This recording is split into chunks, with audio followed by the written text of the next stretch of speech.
다니엘서를 보게 되면은 아직 일어나지 않은 일들에 대한 내용들을 담고 있습니다.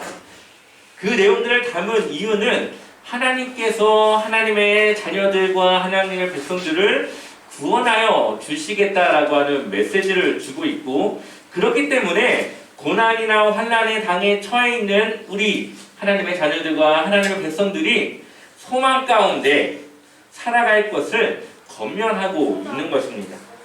이러한 내용을 담은 성경을 우리는 묵시문학이라고 말합니다. 아직 알려지지 않은 일들을 하나님께서 알려주시는 이러한 성경을 묵시문학이라고 이야기를 하죠. 그래서 이 다니엘서는 묵시문학에 속해 있는 그러한 성경입니다. 특별히 다니엘서에서는 기존의 다른 성경들에서는 보여주지 않는 몇 가지의 특징들이 있습니다. 그 첫 번째는 바로 천사에 대한 이야기가 비교적 자세하게 나와 있다는 겁니다. 다니엘서 10장 13절의 말씀을 같이 읽어볼까요? 함께 읽겠습니다. 그런데 바사 왕국의 군주가 21일 동안 나를 막았으므로 내가 거기 바사 왕국의 왕들과 함께 머물러 있더니 가장 높은 군주 중 하나만 미가엘이 와서 나를 도와주므로. 아멘. 천사에 대한 이야기는 다른 곳에서도 많이 나오지만 이 다니엘서에서 나오는 천사의 내용들이 조금 더 독특한 이유는 천사의 이름이 거론되어져 있기 때문이죠. 또한 천사마다 같은 등급이 아니라 그 갭의 차이, 등급의 차이가 있다는 것을 보여줍니다. 다니엘이 이전에는 가브리엘 천사를 통해서 그가 꿈꿨던 환상에 대한 내용들을 이해할 수 있도록 설명을 들었습니다. 근데 지금 이 마지막 환상에 대한 내용을 전해주는 천사는 다른 천사고요. 그리고 그에 대해서는 이름이 나와 있지 않습니다. 또한 그가 다니엘에게 오고자 했던 21일의 기간 동안에 다른 존재가 그를 맡고 있었고, 미가엘 천사, 천사들 중에서도 가장 높은 천사인 미가엘 천사가 그를 도와주었기 때문에 올 수 있었다라고 이야기를 해주고 있습니다. 이러한 13절의 내용을 볼 때에 우리가 볼 수 없는 영적인 싸움이 있다라는 것 또한 이 다니엘서는 우리에게 알려주고 있는 것이죠. 다니엘이 기도하고 있는 21일 동안에 하나님의 응답이 그에게 오지 않았던 것은 바로 그 천사가 영적인 싸움 가운데 있었기 때문에 그에게 올 수 없었다라고 이야기를 하고 있습니다. 그건 다시 말하면 우리의 기도를 막는 그런 영적인 반대 세력이 있다는 것이고, 이렇게 다니엘의 그 기도의 응답을 막았던 이 세력은 아마도 마귀 혹은 마귀의 부하가 그의 기도를 막고 있었던 걸로 지금 보여지고 있습니다. 그리고 각각 천사들마다 맡겨진 영역이 있다는 겁니다. 다니엘서 12장 1절 말씀을 같이 읽어볼까요? 함께 읽어보겠습니다. 그때에 내 민족을 호위하는 큰 군주 미가엘이 일어날 것이요 또 환난이 있으리니 이는 결국 이래로 그때까지 없던 환난일 것이며 그때에 내 백성 중 책에 기록된 모든 자가 구원을 받을 것이라. 아멘. 미가엘이라고 하는 천사가 이스라엘을 담당하고 있다라고 말을 하고 있습니다. 하나님께서는 하나님의 백성 이스라엘을 지키시기 위해서 천사들 중에서도 가장 강력한 능력을 가지고 있는 미가엘을 그 나라에 세우셨고, 그 나라를 도와주고 보호할 수 있는 그러한 천사로 그 영역을 맡겨줬다라는 것이죠. 이러한 다니엘의 말씀을 통해서 하나님이 우리에게 주시고자 하는 메시지는 무엇일까요? 왜 이렇게 하나님은 우리가 잘 알지 못하는 영역과 우리가 알지 않아도 되는 미래의 일들을 우리에게 알려주고 있을까요? 그것은 하나님은 여전히 이스라엘의 하나님이라는 것을 보여주고 있는 것입니다. 이스라엘이 왜 바벨론에 왔습니까? 그들이 지은 죄 때문에 포로로 잡혀오게 된 것이죠. 그들이 바벨론에 있는 것은 그들의 죄값입니다. 하지만 하나님께서는 그들의 죄값을 치르도록 하고 있지만 그들을 버린 것이 아니라 잠깐 그 죄값을 치르기 위해 바벨론에 보냈다라는 것을 보여주고 있습니다. 여전히 하나님은 이스라엘의 하나님이시고 그들과 함께하고 있고 그들을 보호하고 그들을 인도하고 있는 그러한 하나님이라는 것을 보여주고 있는 것이죠. 그것도 가장 강력한 천사인 미가엘을 통하여서 이스라엘을 지키도록 하고 있는 하나님의 그런 모습을 그들에게 보여주고 있는 것입니다. 하나님은 누구십니까? 하나님은 백성을 책임지고 인도하시는 그러한 하나님이십니다. 하나님은 사람은 내 마음에 들지 않으면은 이 사람과 관계를 끊어버리고 그냥 상대하지 않습니다. 또한 호의가 있었더라도 잠깐 작은 일에도 나의 태도를 바꾸거나 그 사람에 대한 마음을 닫아버릴 수도 있습니다. 그러나 하나님께서는 우리를 향한 사랑과 우리를 하나님의 백성 삼아주신 것에 대해서 바꾸는 것이 아니라 기다리시고 우리를 인도하시고 우리가 하나님께 회개하며 돌아올 것을 기다리고 계시는 것이죠. 그래서 우리가 여전히 하나님의 백성으로 살아갈 수 있도록 우리와 늘 함께하고 우리를 인도하고 계시다는 겁니다. 그러한 이스라엘의 하나님이 지금 우리의 아버지가 되십니다. 우리를 위해서 일하시고 계시고 우리를 보호하고 계시는 것이죠. 임마누엘의 하나님, 우리와 함께 하시는 그 하나님, 이제는 미가엘이 아니라 성령 하나님께서 우리 안에 함께 계시고 우리를 인도하시고 지키시고 계십니다. 마귀가 천사장 미가엘도 이기지 못했는데 성령 하나님과 함께하는 우리를 어떻게 해할 수 있고 우리를 어떻게 넘어뜨릴 수 있겠습니까? 우리는 그런 존재입니다. 하나님의 보호를 받고 하나님의 인도함을 받는 그러한 하나님의 자녀이며 하나님의 백성으로서 살아가는 그러한 존재라고 하는 것을 우리가 기억했으면 좋겠습니다. 또한 하나님은 역사의 주인이시죠. 다니엘서를 보게 되면은 우리에게 주는 여러 가지 메시지 중에 하나는 역사의 주관자이신 하나님에 대해서 우리에게 말씀해주고 있습니다. 역사를 영어로 보면은 히스토리라고 이야기를 합니다. 히스 스토리를 이제 그렇게 부르는 거죠. 그의 이야기라고 하는 뜻인데 여기서 말하는 그라고 하는 그 단어는 누구를 지칭하고 있을까요? 바로 하나님을 지칭하는 겁니다. 그의 이야기, 곧 하나님의 이야기를 써내려가는 것이 바로 역사라고 하는 것입니다. 하나님은 시간을 초월하시는 분이시죠. 우리는 현재를 살아가지만 하나님은 과거에도 계시고 미래에도 계십니다. 그렇기 때문에 우리의 과거에서부터 아직 일어나지 않은 미래까지 모두 하나님은 우리가 어떠한 모습으로 살아갈지를 알고 계십니다. 그러한 하나님께서 우리를 통하여서 역사를 써 내려가고 계신 겁니다. 하나님은 여러 가지 모습으로 살아가는 사람들을 통해서 이 역사를 이끌어 가시는 것이죠. 이것은 하나님께서 일부 사람들을 꼭두가시처럼 이렇게 해라 저렇게 해라 하는 것이 아니라 그 사람이 어떻게 살아갈 것을 모두 아시는 하나님께서 필요에 따라서 시대에 따라서 곳곳에서 하나님께서 필요한 그 사람들을 통해 하나님이 원하시는 이 역사의 계획대로 이끌어 나가고 있다는 것을 우리에게 보여주고 있는 것이죠. 우리 한번 말씀 다니엘서 11장 1절 말씀을 같이 읽어보겠습니다. 함께 읽겠습니다. 내가 또 메대 사람 다리오 원년에 일어나 그를 도와서 그를 강하게 한 일이 있었느니라. 아멘. 이제 바벨론의 시대가 끝났습니다.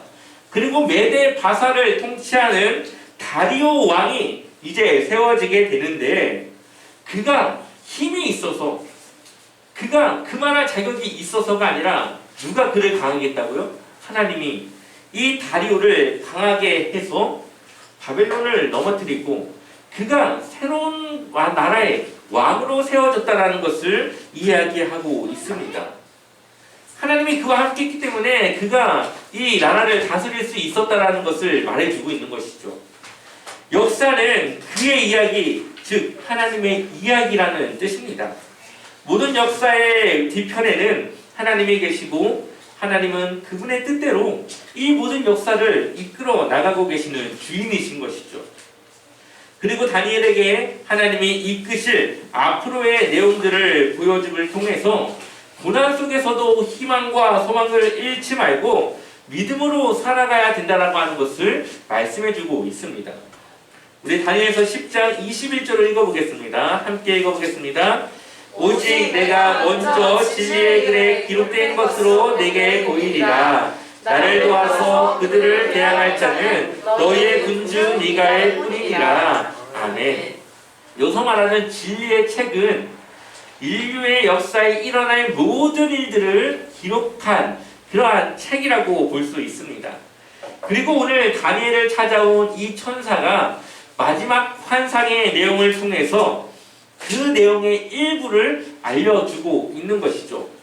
지금까지 다니엘을 통해 앞으로 일어날 일들에 대한 이야기를 모두 이 진리의 책에 기록되어져 있는 하나님이 가지고 있는 그 책의 내용들을 조금씩 알려주고 있는 것입니다. 그리고 이제 다니엘 10장부터 마지막 12장까지의 내용은 다니엘의 본 마지막 환상에 대한 내용들을 담고 있습니다. 그리고 다니엘서의 모든 결론을 내리고 있는 것이죠. 다니엘서의 결론을 먼저 보면은 마지막 때에 일어날 적그리스도의 핍박을 예고하고 있습니다. 또한 그 핍박 속에서 믿음으로 견디는 하나님의 백성들을 하나님께서 구원해 주실 것을 약속하고 있죠. 그러니 그 고난을 두려워하지 말고 이겨내라 말씀하고 있습니다. 고난의 순간 믿음을 놓지 않고 끝까지 하나님을 신뢰하는 믿음으로 살아가야 한다고 하는 것을 우리에게 말씀하고 있는 것이죠. 다니엘 11장을 보게 되면은 예수님이 오시기 바로 전에 일어났던 중간기 시대의 내용을 비교적 자세하게 기록되어져 있습니다. 다니엘은 아직 중간기 시대의 사람은 아니죠. 하지만 그가 앞으로 일어날 한 300년, 400년 이후에 일어날 일들에 대해서 하나님은 자세하게 알려주고 있습니다. 그 내용을 보게 되면은 헬라 시대, 그리스 시대의 알렉산더 대왕이 모든 영토를 다 장악하며 가장 왕성할 때에 그가 갑자기 죽게 됩니다. 그리고 그의 자녀들에게 그 땅들을 나눠주려고 하지만 그 자녀들이 그것을 갖지 못하고 결국은 이 알렉산더 대왕에 있던 4명의 장군들에 의해서 나라가 4개로 분열되어진다라고 하는 내용을 다니엘은 아직 일어나지 않은 이 역사에 대한 내용들을 미리 이야기를 하고 있습니다. 또한 그 내용의 중심은 점점 이 안티오코스 4세였던 에피파네스를 향해 나아가고 있는데 그 이유는 그가 이스라엘을 아주 잔인하게 핍박을 하게 되는데 그러한 그의 모습이 마치 마지막 때에 적그리스도가 그리스도인들을 핍박하는 모습과 아주 흡사하기 때문에 그를 모델로 세우고 있는 것입니다. 이 에피파네스라고 하는 사람이 어떤 사람인지 11장 21절에 기록되어져 있는데요. 우리 한번 쉬운 성경을 한번 읽어볼까요? 함께 읽어보겠습니다. 그 왕의 길을 이어 매우 잔인하고 못된 사람이 왕이 될 것이다. 그는 왕이 될 자격도 없는 사람이지만 백성을 속여 나라를 몰래 빼앗을 것이다. 아멘. 그는 매우 잔인하고 못된 왕입니다. 왕의 자격을 갖추지 못했지만 사람들을 속여 왕의 자리에 오르게 된다고 소개하고 있습니다. 또한 실제적으로 이 에피파네스는 그러한 동료를 통해서 왕이 된 인물입니다. 이후에 에피파네스는 이스라엘에 자신의 영향력을 펼치게 되는데 이스라엘을 헬라화 시키려고 하는 것이죠. 그것이 헬라의 정책이었기 때문에 그렇습니다. 그런데 이 이스라엘 사람들은 그것을 원치 않았습니다. 그러다 보니까 이 에피파네스는 자신의 뜻을 따라 일을 할 헬라파, 이제 헬라를 지지하는 그러한 가문을 대제사장으로 세우고 자신의 이 정치적인 것을 함께 하게끔 하는 것이죠. 그런데 많은 유대인들이 이 헬라화되는 것을 반대했던 이유가 바로 종교적인 이유였습니다. 그러니 에피파네스는 어떻게 했을까요? 그 종교적인 부분들을 무너뜨려야 됐겠죠. 그러니까 이제부터 그들이 하나님 앞에 제사하지 못하도록 이 성전을 막습니다. 또한 하나님께 드려져야 될 이 제단이 돼지의 고기를 불태우거나 돼지의 피를 뿌려 아주 불경하게 아주 경건하지 못한 그런 제단으로 만들어 버리게 됩니다. 우리 한번 다니엘서 11장 31절 말씀을 함께 보도록 하겠습니다. 함께 보겠습니다. 북쪽 왕이 군대를 보내어 예루살렘 성전을 부정하게 만들 것이다. 백성이 날마다 바치는 제물을 바치지 못하게 하며 멸망에 역겨운 것을 세울 것이다. 아멘. 이것이 바로 에피파네스가 하는 정책이었습니다. 하나님께 제사를 드리지 못하도록 막고 또한 제단을 부정하게 만들어버리고 성전에 제우스, 그때 당시 헬라의 신이었던 그리스의 신이었던 제우스 신상을 세워놓고서는 그 신상 앞에 경배하도록 하는 것입니다. 자, 이러한 사건이 있은 후에 이 유대인들의 모습은 두 가지로 나뉘게 됩니다. 한 부류는 정치적으로 에피파네스를 지지하고 따라가는 사람들이 있고요. 또 한편으로는 믿음으로 하나님을 섬길 것을 다짐하며 그거에 맞서는 사람들이 있었습니다. 그 결과 33절의 말씀을 보게 되면은 지혜로운 사람들이 많은 사람을 가르치지만 그 가운데는 칼에 죽고 화형을 당하고 사로잡히고 약탈을 당하는 사람이 있을 것이다. 이러한 일이 여러 날 동안 계속된다 라고 성경은 기록하고 있습니다. 믿음 때문에 그들은 생명을 잃어야만 했고 또 믿음 때문에 그들은 큰 환난과 고난을 겪어야 했다라는 것입니다. 이렇게 목숨이 달린 상황에서 사람들은 하나님을 배교하고 믿음을 버리는 사람들도 있습니다. 또 그에 반해서 일부의 사람들은 하나님의 말씀을 가르치면서 어떻게 하든지 그들이 하나님의 믿음을 가질 것을 권면하며 가르치는 이들도 있었습니다. 하지만 그러한 결과 심한 핍박과 고난을 당하며 그들의 목숨을 잃어버리게 된다는 것이죠. 하지만 성경은 이러한 자들을 지혜로운 자들이라고 말하고 있습니다. 하나님의 편에 서서 하나님의 구원을 받는 것이 지혜로운 일이라는 것을 말해주고 있는 것이죠. 결국 얼마 가지 못해 이 에피파네스는 마카비라고 하는 사람의 이 혁명에 의해서 쫓겨나게 되고 이스라엘은 독립을 이루게 됩니다. 다니엘서 11장 35절 함께 읽어보겠습니다. 지혜로운 사람 중에 얼마는 죽임을 당하게 된다. 어려운 때는 오지만 이 일 때문에 그들은 강해지고 순결해지며 마지막 때에 힘이 없게 된다. 하나님이 정하신 마지막 때는 여전히 온다. 아멘. 이러한 에피파네스의 악한 모습은 마지막 때에 우리가 감당해야 될 그런 적그리스도의 모습과 비교되고 있습니다. 우리 또한 마지막 때가 되면은 이러한 환난과 이러한 고난 속에 들어갈 수밖에 없다라는 거죠. 그때의 고난과 환난은 우리에게는 비록 힘든 일이겠지만 하나님을 향한 열망은 더욱더 강해질 것이고 우리의 믿음은 더욱 순결해질 것입니다. 그것을 통해서 우리는 우리의 믿음이 진짜라는 것을 증명하며 우리가 하나님의 자녀라는 것을 증명하게 되는 것이죠. 고난 속에 우리의 믿음이 정말 그 핵심만 남게 되는 것입니다. 하나님의 생명책에 기록된 하나님의 자녀들은 적그리스도에 대해서 경배하지 않고 끝까지 하나님을 향한 믿음으로 살아가게 된다 성경은 말하고 있습니다. 요한계시록 13장 8절 말씀을 같이 읽어보겠습니다. 함께 읽어보겠습니다. 죽임을 당한 어린 양의 생명책에 창세 이후로 이름이 기록되지 못하고 이 땅에 사는 자들은 다 그 짐승에게 경배하니라. 아멘. 결국 생명책에 기록된 사람들은 하나님을 경배하며 구원받지만 그 책에 기록되지 못하는 사람들은 이 적그리스도 앞에 그 핍박을 견디지 못하고 그를 경배하게 될 것이라고 성경은 이미 말씀하고 있습니다. 모든 역사의 주관자이신 하나님의 관점에서 우리가 이 다니엘서를 다시 한번 보았으면 좋겠습니다. 하나님은 모든 역사를 아시죠. 그리고 모든 역사에 대한 모든 준비를 하고 계십니다.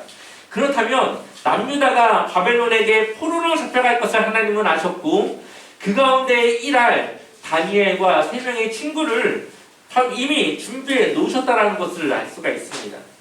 또한 다니엘의 3 친구들이 이 신상 앞에 절하지 않아서 풀문불에 들어갈 것을 하나님은 이미 아셨고 그들을 도울 천사를 이미 풀문불에 보내어서 그들을 위해 일하도록 하셨습니다.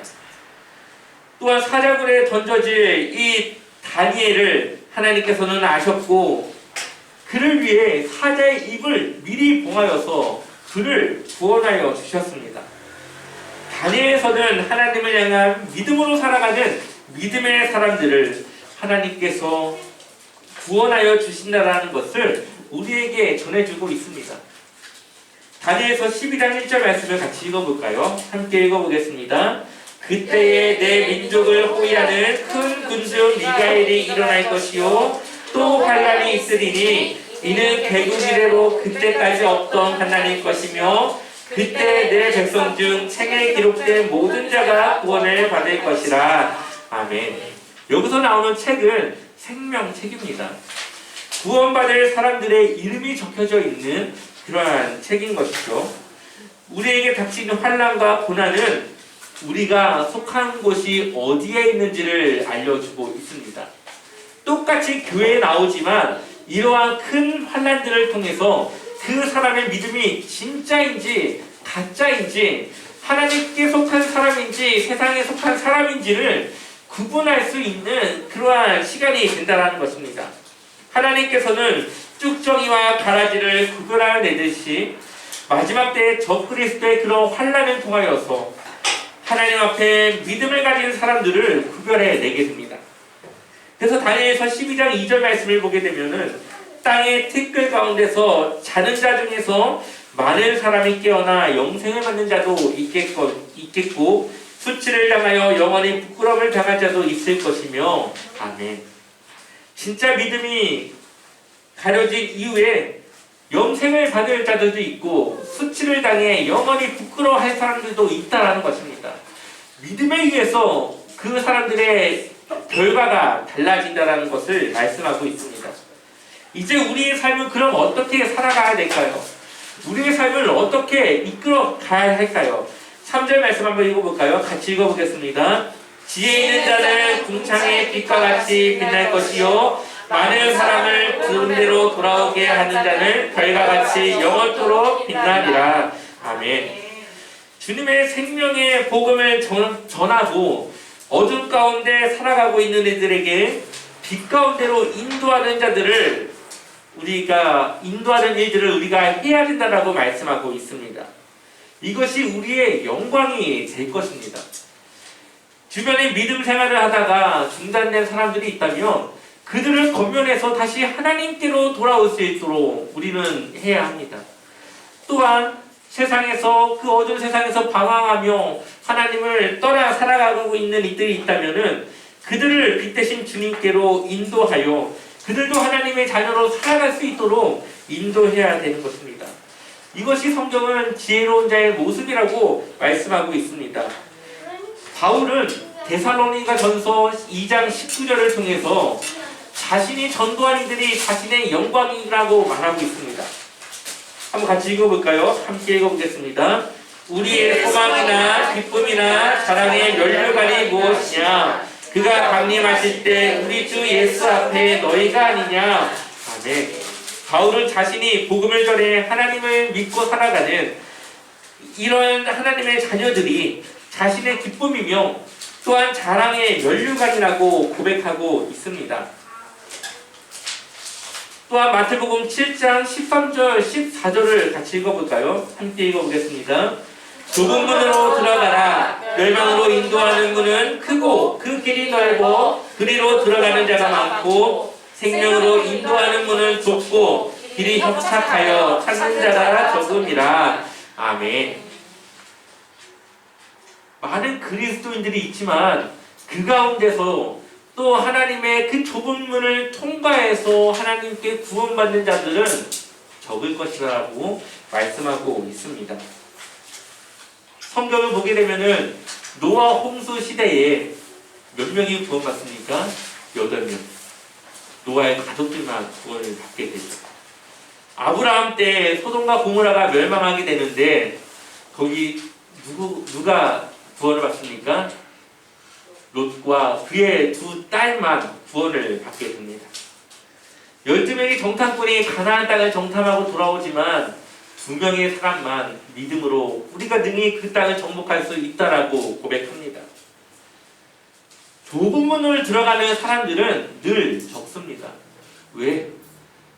넓은 곳으로 가는 것이 사람들에게 편하고 그것이 더 좋아 보이기 때문에 그렇죠.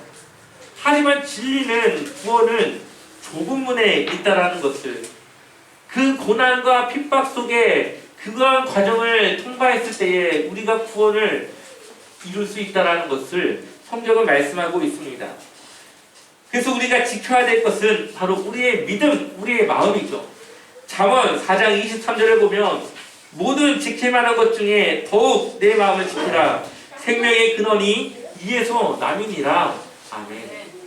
우리의 믿음, 우리의 중심, 하나님을 향한 우리의 마음을 지켜야 된다라고 말씀하고 있습니다.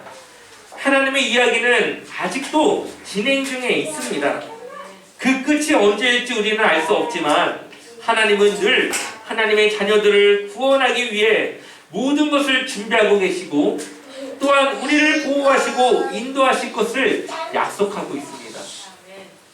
우리가 해야 할 일은 고난 속에서도 믿음을 잃지 않고 살아가는 것이고 우리의 삶 속에서 주님의 복음을 전하며 주님의 잃어버린 자들을 찾아다니는 것이 우리가 해야 될 일이라는 것이죠. 저는 여러분들이 구원받은 성도로 하나님의 자녀로 살아가시기를 축원합니다. 구원의 자격은 우리가 쉽게 얻을 수 있지만 그 자격을 유지하고 지키고 살아가는 일은 그리 녹록치 않은 삶이라는 것을 성경은 우리에게 말하고 있습니다. 그럼에도 우리가 걱정하지 않아도 될 것은 역사의 주인이신 하나님께서 우리의 모든 고난과 환난을 아시고 미리 그것을 준비하시고 우리가 능히 견뎌낼 것을 하나님께서 준비하고 계시다는 거죠. 우리가 하는 것이 아니라 우리를 위해 일하시는 하나님을 통해 우리는 그 모든 것을 견뎌내고 이겨낼 것입니다. 여러분들의 삶의 마침표를 찍는 그 순간까지 여러분들이 가진 그 믿음을 지키시고 하나님의 자녀로 살아가시기를 주님의 이름으로 간절히 축원합니다.